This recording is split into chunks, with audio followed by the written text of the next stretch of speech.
3 from the Storytelling Manual, The Moral of the Story. Her objectives are to create a story that offers a lesson or moral and tell the story using imagery and vocal variety. The speech is 5 to 7 minutes in length, but Annette is notorious for going over the allotted time, so she's prepared a speech that practices at 4.5 minutes. Notice the final time to see how it differs for the delivered speech. Please welcome Annette Lavoie to share the tale of 3 stonemasons.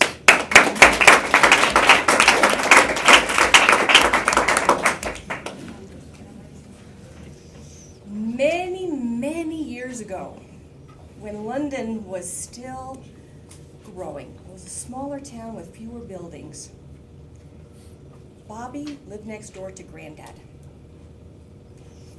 And every day after school, Bobby went to Granddad's house. And they always had a great time. They would go for walks in the park. They would find treasures in the museum. They would build these little toy boats and sail them on the pond.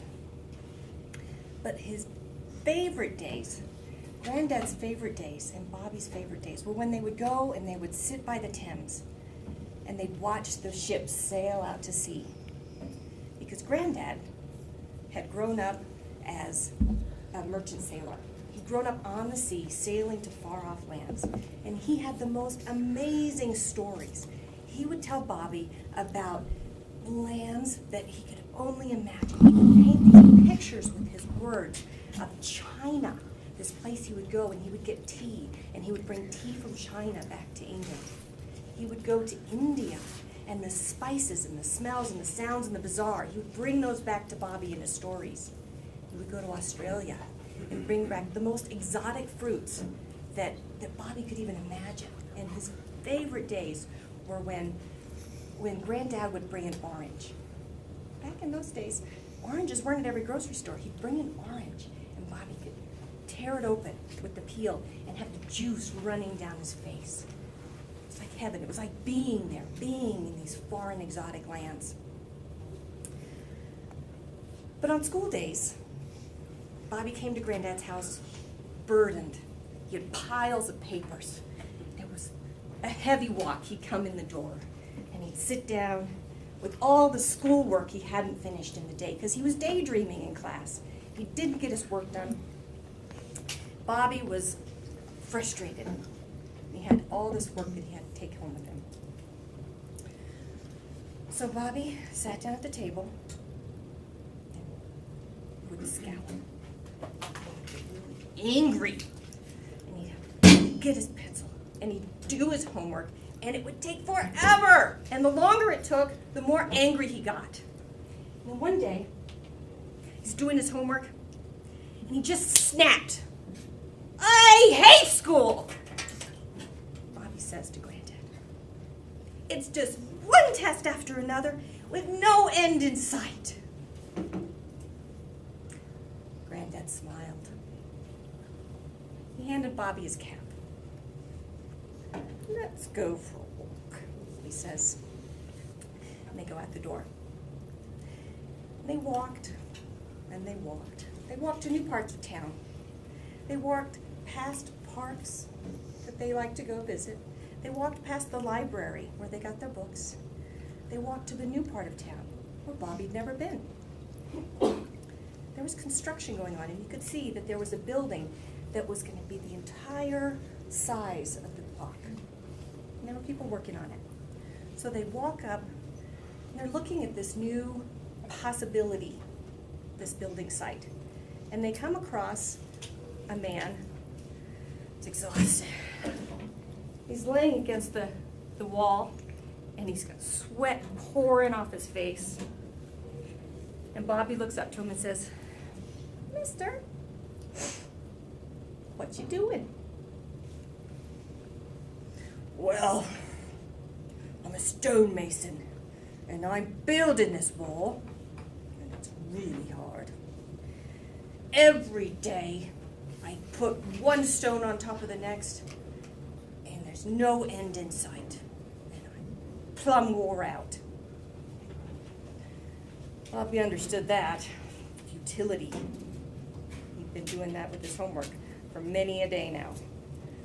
So he looked at the man, sympathized with him a little bit, and then he got out, kept going on his walk.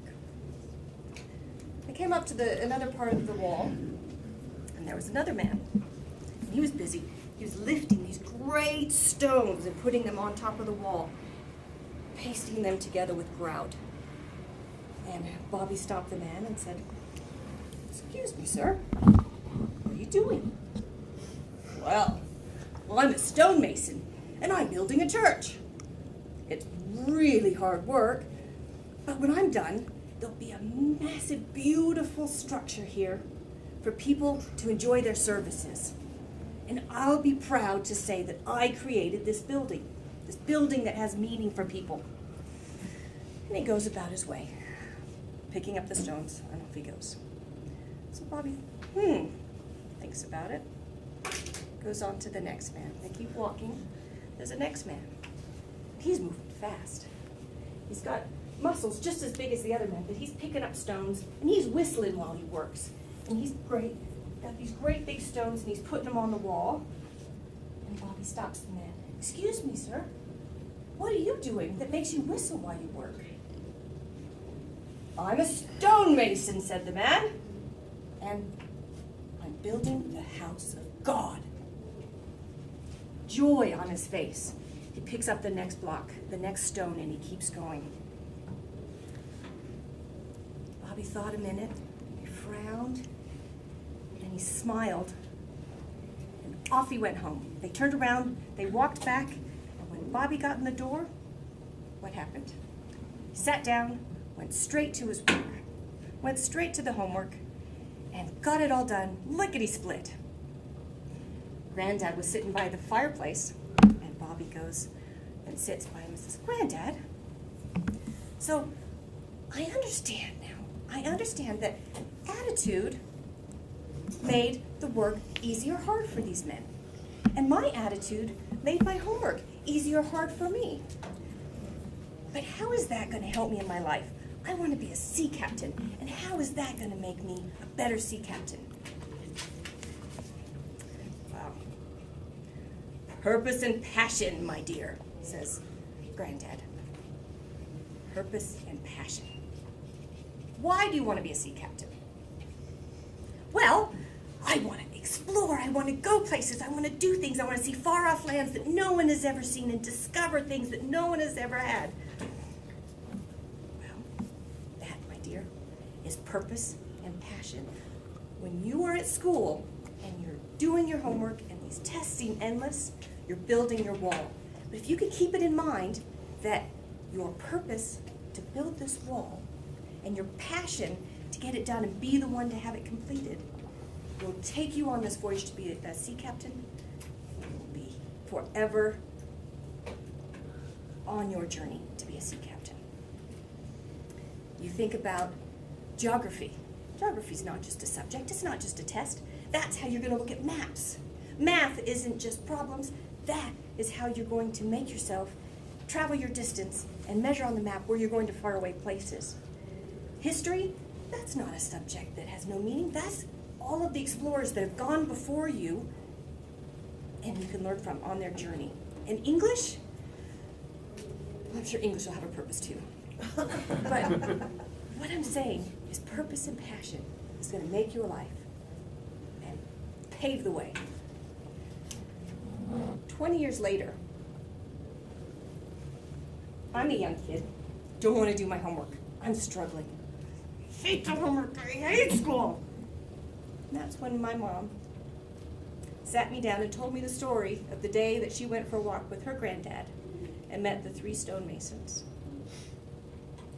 What's your purpose and passion? Thank you.